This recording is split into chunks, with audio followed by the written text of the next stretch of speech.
কিছু কিছু সময় থাকে যে সময় ভাষা কম পড়ে। এমন এক উজ্জ্বল উপস্থিতি আজকে আমাদের স্টুডিওতে, যেই ঔজ্জ্বল্য আমাদের সকলকে আরও অনেক বেশি আলোকিত করেছে। আমরা যারা আবৃত্তি শিল্প, আমরা যারা উপস্থাপনার সঙ্গে যুক্ত থাকি, তাদের মাথার উপর সূর্যের মতন কিছু নাম ঝকঝকে হয়ে প্রতিফলিত হয়। তেমনই একজন ব্যক্তিত্ব আজকে আমাদের সঙ্গে, শ্রী দেবাশিস বসু। আপনাকে অনেক অনেক স্বাগত আমাদের স্টুডিওয়। খুব ছোট করে একটি বৃহৎ প্রশ্ন রাখার চেষ্টা করব। আপনি তো বহুকাল যাবৎ উপস্থাপনার সঙ্গে যুক্ত আছেন। এখন আমরা কয়েকজন চেষ্টা করছি, আপনার কি মনে হয় যে উপস্থাপনার সেই সময় এবং আজকের এই সময় কি ফারাক বা কি সাদৃশ্য দেখতে পান? আগেই বলিনি ভাষা কথা বলতে পারবো না, যদিও বাংলা ভাষায় বলবো। আর উষা মানেও আলো, অসুবিধে নেই, কারণ প্রত্যেক প্রজন্মই আলোকিত করে, আলোকিত হয়।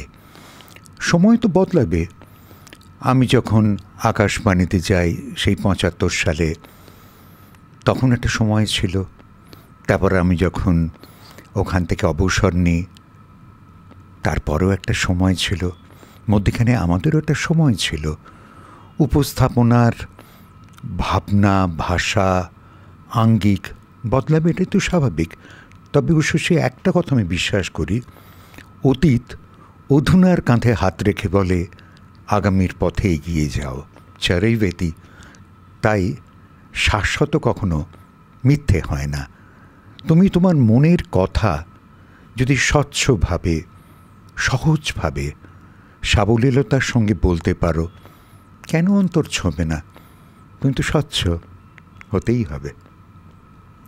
একেবারেই। আসলে আরেকটা কথা, মানে এই সূত্র ধরেই বলি যে অনেকেই বলেন যারা সেই সময়, মানে ভাষাগত দিক থেকে সেই সময় যারা আকাশবাণীর সঞ্চালক ছিলেন বা সঞ্চালিকা ছিলেন, তারা বলেন যে অধুনা, মানে আমরা যারা পরবর্তী ৯০ দশক থেকে যারা আরজেইং শুরু করছি, তাদের ভাষাগত মান খুব নিম্ন।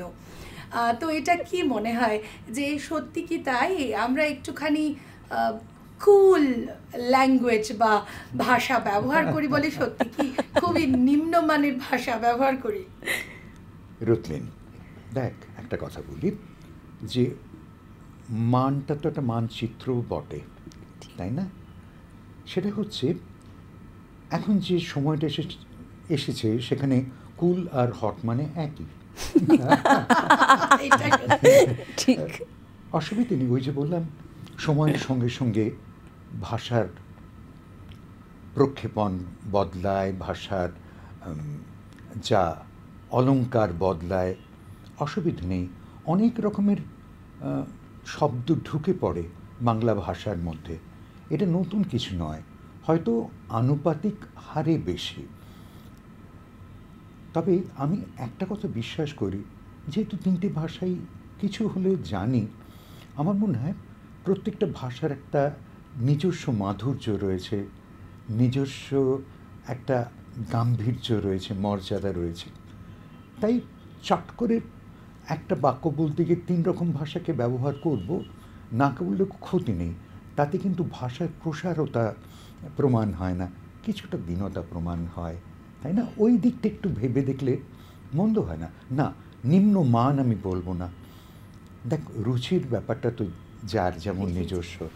আমি বিশ্বাস করি এই যে আপনারা দেখছেন, শুনছেন, আপনারা আমাদের অত্যন্ত ঘনিষ্ঠজন। আমি যার জন্যে আকাশবাণীতে বা স্টেজে এত বছর ধরে কখনো শ্রোতা বলিনি, আমি বলছি শ্রবণ শিল্পী।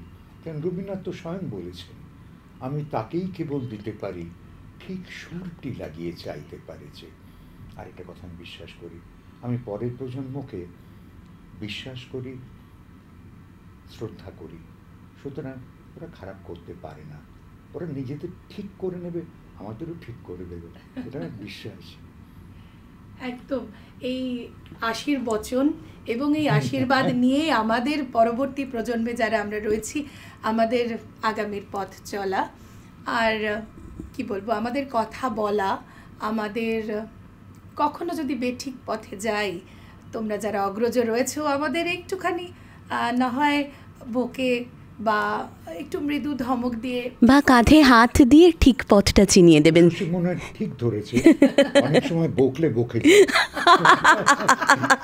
সুতরাং সেটার প্রয়োজন নেই। আর আশীর্বাদ করার যোগ্যতা এই জন্মে হবে না, আরও পরবর্তী 6 জন্মেই হবে কিনা জানি না। তবে হ্যাঁ, প্রত্যেক জন্মে যখন আসব প্রার্থনা করব সবাই যেন ভালো থাকে। মন ভালো থাকলে কথাও ভালো আসবে। একটা কথা কি জানিস, আমি বিশ্বাস করি কথা বিদ্ধ করে, কথা ঋদ্ধ করে, একদিন কথা সিদ্ধ করে, মানুষ সিদ্ধ বা হতে পারে। একবার উস্তাদ আমজাদ আলী খান আমাকে বলেছিলেন, तुम बहुत अच्छे बोलते हो, जब बोलते हो तो बस यहाँ पे आ जाता है, मानो कि स्वर ईश्वर है। যেদিন আমরা বিশ্বাস করব যে স্বর ঈশ্বর, আমার প্রত্যেকটা শব্দ একটা মণিমুক্তর মতো মহার্ঘ, তখন নিজেরাই ঠিক করে নেব। অনেক করে ছড়িয়ে দেব, যেখানে সেখানে রাখবো, নিজেই ঠিক হয়ে যাবে। খালি 3টে জিনিস আমার মাথায় রাখলেই হয়। কেন বলছি তার একটা কারণ থাকবে, কাকে বলছি তাহলে বোঝা যাবে কেন, মানে কাদের বলছি, কী করে বলছি, তা তৃতীয় অপশানে চলে আসছে। কেন, কাকে, কীভাবে, তাই না? আমার প্রত্যেক ভাষার নির্যাসটুকু নেব, তারপর নিজের মতো করে সাজাবো। বাংলা ভাষা খারাপ নয়, তাহলে সারা বিশ্বের মানুষ একে ভালোবাসে। ভাষার জন্যে একটা জাতি প্রাণ দিতে পারে, যে ভাষাকে বলা হয় বিশ্বের মধুরতম ভাষা। অসুবিধা কোথায়? আর কি জানিস, যেহেতু আমি রেডিও টেলিভিশন দুটোতেই কাজ করার সুযোগ পেয়েছি, আমি জানিস সুশী, আমি একটা জিনিস ভাবি যে আমি কিন্তু একজনকেই বলি, হ্যাঁ একজনকে, আপনাকে। শূন্যগুলো পাশে বসে, ওতে কোনো অসুবিধা নেই। 1 to 1 সহজ হওয়া মানেই সস্তা হওয়া নয়। আর আমি মনে করি টেলিভিশন জনতা নিশ্চয়ই, আর রেডিও ব্যক্তিগত নির্জনতা। একেবারে তাই, ভীষণভাবেই সমৃদ্ধ হলাম। আসলে আমরাও যখন প্রথম রেডিওতে হাতেখড়ি হয়, তখন এই কথাটাই আমার মনে আছে যে তুমি বলেছিলে যে এইটা ভীষণভাবেই একটা ব্যক্তিগত তুমি করে বলা। আজও আমার সেই অভ্যেসটা রয়ে গেছে যে তুমি শুনছো, তুমি রয়েছো আমার সঙ্গে, এইটা বলবার। এই যে যেভাবে হাত ধরে এগিয়ে দিয়েছো, আশা করি আগামী দিনেও আমরা ঠিকঠাক পথে এগোতে পারবো, ঠিকঠাক ভাষা নিয়ে। জানিস বাবু, ইংরেজিতে তো সুবিধা আছে, ইউ সবার হয়। অজিতেশ বন্দ্যোপাধ্যায় আমাকে একবার একটা কথা বলেছিলেন, জানো তুমি আমার সামনে ধূমপান করছো, আমি তোমায় এগিয়ে দিলাম সিগারেট, তাই দিয়েছি, তখন খেতাম।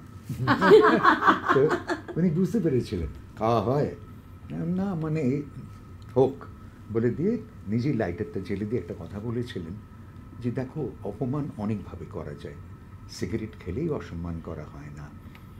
ঠিক তখন আসলে একটা কাজ উনি করছিলেন, আমি তখন বিজ্ঞাপনে কাজ করি, রেডিওতে জয়েন করিনি। উনি ওই যে আমাকে সহজ করে নিলেন। আসলে তোমাকে সহজ করে নিতে হবে, তোমাকে স্বাভাবিক থাকতে হবে। জানি সুশী, আমি একটা কথা বারবার বলি, অসাধারণ হতে গিয়ে কখনোই অস্বাভাবিক হতে নেই। আর আমাদের সময় যখন খুব মাপা, শব্দগুলো খুব মাপসই হওয়া উচিত। বলে ভাববো না, ভেবে বলবো। বাহ, আমার মনে হয় এই শেষ কথাটাই বোধহয় আমরা পুরো একদম সার কথা পেয়ে গেলাম।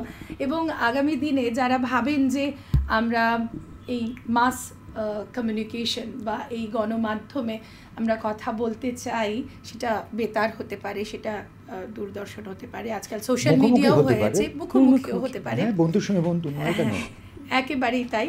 তো আমরা একেবারে সঠিক শিক্ষক পেয়ে গেলাম। তবে আগামী দিনেও কিন্তু আমরা এভাবেই পেতে চাই। সেই অঙ্গীকার বলবো না, কিন্তু হালকা প্রতিশ্রুতি চেয়ে নেব। আর আমার এই কথোপকথন শুনতে শুনতে দুজন কবির দুটি বইয়ের নাম মাথায় আসছিল, এক কবিতার ক্লাস, এক কবিতার মুহূর্ত। আমরা এখানে কিছু কথার, কিছু ভাষার ক্লাস বললে সেটা খুব রাগি রাগি হয়ে যায়। হ্যাঁ হ্যাঁ, একদম ক্লাসিফাইডই বটে। এবং কিছু মুহূর্ত পেলাম, যে মুহূর্তগুলো আমাদের মতন যারা আমরা কথার মধ্যেই যাপন করি এবং সম্পর্ক স্থাপনের চেষ্টা করি, তারা যদি সেগুলো ধরে এগোতে পারি, আমার মনে হয় আমাদের পথটা ওই বন্ধুর জন্যে হবে, বন্ধুর হবে না। আর সামনে বা পাশে বসে থাকলে কিছু লোভ জাগে। কিন্তু আজকে উনি খুব ব্যস্ততার মধ্যে আছেন, তার মধ্যে রুথলিনদি এবং আমি কিছুটা সময় চুরি করে এনেছি বলতে গেলে। কিন্তু যাওয়ার আগে আমরা জানি, আমরা যারা এখন আবৃত্তিটাকে একটু নতুন ধারায় বলি, নতুনেরও নতুন ওনারা এনেছিলেন দুটো লাইন যে কোনো কবিতার, আপনার ইচ্ছে মতন। আমি সবাইকে একটা কথা বলি, তুমি কতটা সাহিত্য রচনা করছো বড় কথা নয়, কিন্তু রোজ একটু লিখো, মনের কথাটা বলো, লিখে না হয় ছেড়ে ফেলে দাও, কোনো অসুবিধে নেই। তাহলে কি হয়, তোমার একটা রিলিজ হয়, একটা রিলিফ হয়।